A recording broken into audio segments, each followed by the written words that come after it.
शुक्रिया साथियों, आप सबको जय हिंद।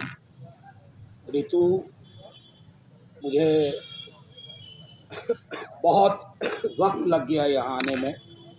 घर में एक क्रिटिकल मेडिकल कंडीशन था, उसमें उलझा हुआ था, आपको बताया था। बाद में पार्लियामेंट क्रिटिकल मेडिकल कंडीशन में चला गया और अब तो मेरा विश्वविद्यालय भी क्रिटिकल मेडिकल कंडीशन में। एक सवाल पार्लियामेंट में पूछा है मैंने डिस्प्लेसमेंट के बारे में। ऋतु, हमारे कई साथी ऋतु की तरह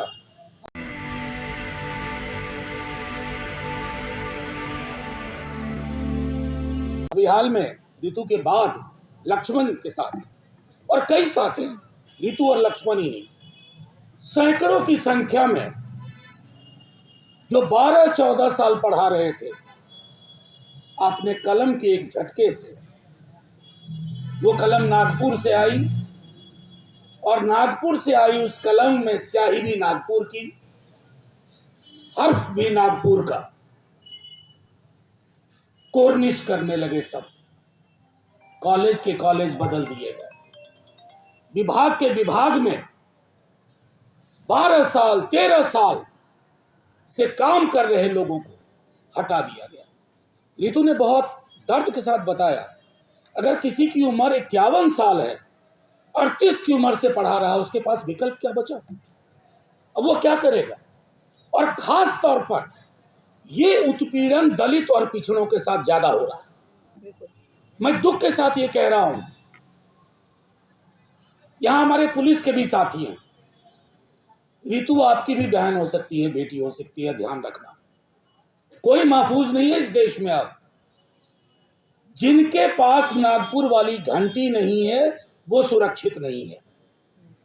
किसी को नौकरी से निकाला जाएगा, किसी पे यूएपीए लगाया जाएगा। तो अब ये लड़ाई ऋतु के बहाने बड़ी लड़ाई सोची जाए, ये माध्यम बन गई है। मैं खुद इस विश्वविद्यालय का हूं, इतना लंबा मैंने पूछा कि रात को कैसे मैनेज करती हो। मौसम बदले, मैं कह रहा हूं मौसम बदले, आप नहीं बदले, आपके साथी नहीं बदले। ये जज्बा हम में से हर एक को रखना होगा। मैंने कहा, मैंने पार्लियामेंट में क्वेश्चन डाला अपने विश्वविद्यालय के बारे में, देखूं क्या जवाब देते हैं। अगर गोल गोल जवाब देंगे तो इसको और आगे ले जाऊंगा। लेकिन मैं एक बात कह देता हूं आपके माध्यम से, आप लोगों से, संसद में इतने बरस हो गए मुझको, ये सरकार संसद से नहीं डरती है, ये सड़क से डरती है। SC ST एक्ट पे अगर सड़कों पे बवाल ना मचा होता तो ये सरकार कान में रुई डाल के सो रही होती। सड़क पे बवाल मचा तो वापस लिया, सड़क पे बवाल मचा तो किसान आंदोलन पे कहा हम इसको वापस लेते हैं। संसद को तो बुलडोज कर दिया था इन्होंने। ये कुछ नहीं समझते हैं संसद को। संसद इसके लिए मोहर लगाने की चीज हो गई है इनकी। अभी आपको एक घटना बताओ, हाल में पेरियार की, हमारे एक द्रविड़ पुण्यत्र करगम के एक साथी ने पेरियार का एक उदाहरण दिया और उस पर बवाल मच गया, हंगामा मचा दिया।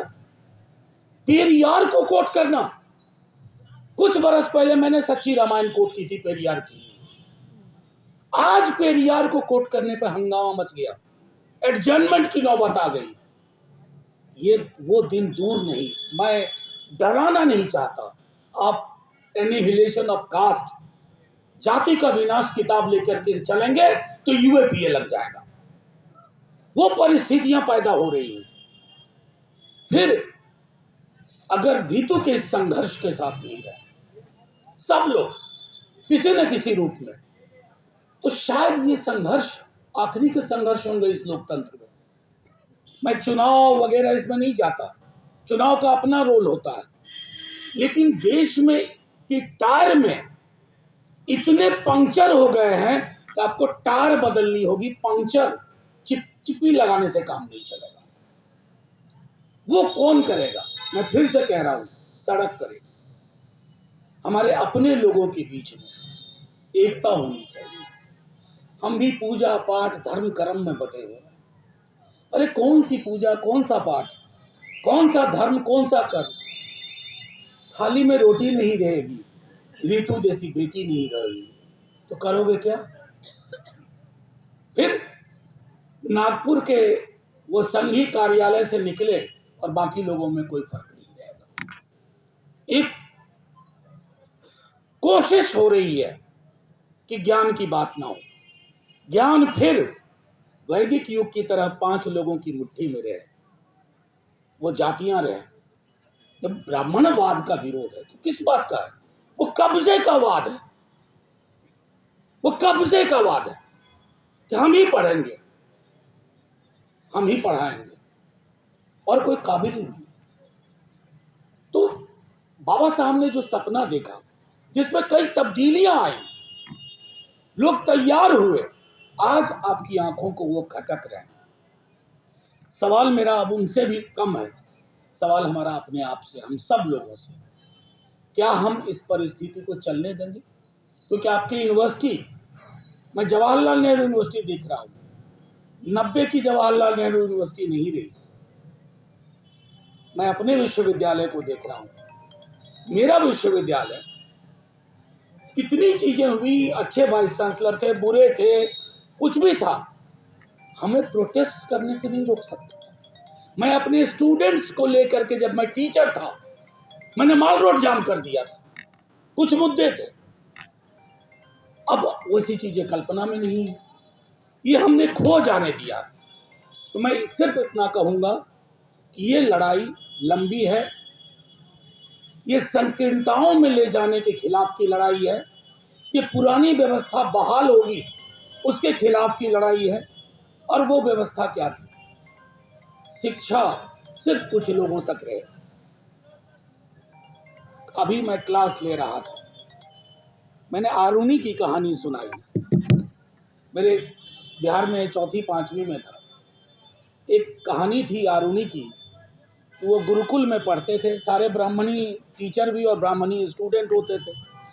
तो उनका काम था, शिक्षक का सिर्फ पढ़ना पढ़ाना नहीं, शिक्षक का खेती बाड़ी भी देखना, उनका किचन भी संभालना। तो उस कहानी में हुआ यूं कि एक दिन बहुत बारिश हो रही थी, सारे छात्र खेत से आ गए, एक ये नहीं आया। तो शिक्षक जब बारिश रुकी तो पूछा कि आरुणि कहाँ है? तो बताया कि आरुणि नहीं मिल रहा है। तो खेत में गए तो देखा कि आरुणि मेड़ पे लेटे हुए हैं। तो गुरुजी ने पूछा, काहे भाई, काहे लेटे हो? तो गुरुजी, आप ही ने कहा था कि पानी इस मेड़ से इधर से उधर ना जाए। तो आज्ञाकारी छात्र थे। मैं आज अपने स्टूडेंट से मैंने पूछा कि ये कहानी मुझे क्यों पढ़ाई गई थी? कोई कुछ बोला, कोई कुछ। मैंने कहा ये कहानी मुझे पढ़ाई गई थी कि इस व्यवस्था को बरकरार रखो। आरुणि एक आज्ञाकारी ब्राह्मण छात्र, एक ब्राह्मण गुरु के, इतना भी आज्ञाकारी नहीं बनना है।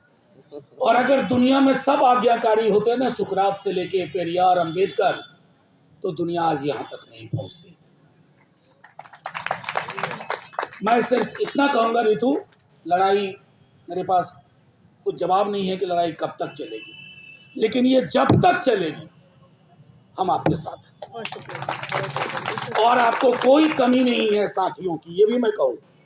कई लोग जो नहीं आ पाते हैं यहाँ, जैसे मैंने ही कहा, मेरी माँ की तबीयत ठीक नहीं थी तो मुझे वक्त लगा, तो मैंने कल बात की कि ऋतु आज मुलाकात होगी। मुलाकात रेगुलर हो ना हो, ये लड़ाई हम सड़कों पर भी ले जाएंगे, यहाँ रहेगी। और ये ऋतु या लक्ष्मण या सैकड़ों के बियॉन्ड की लड़ाई है। पुलिस वाले साथियों, ये आपके बच्चों की भी लड़ाई है। मीडिया के जो हमारे साथी हैं, ये आपके भी बहन, बेटी, भाई की लड़ाई है। कुछ बचेगा नहीं, और जब कुछ बचेगा नहीं ना, तो हम सब मिलकर के मुहर्रम के गीत गाएंगे। जय भीम, जय हिंद।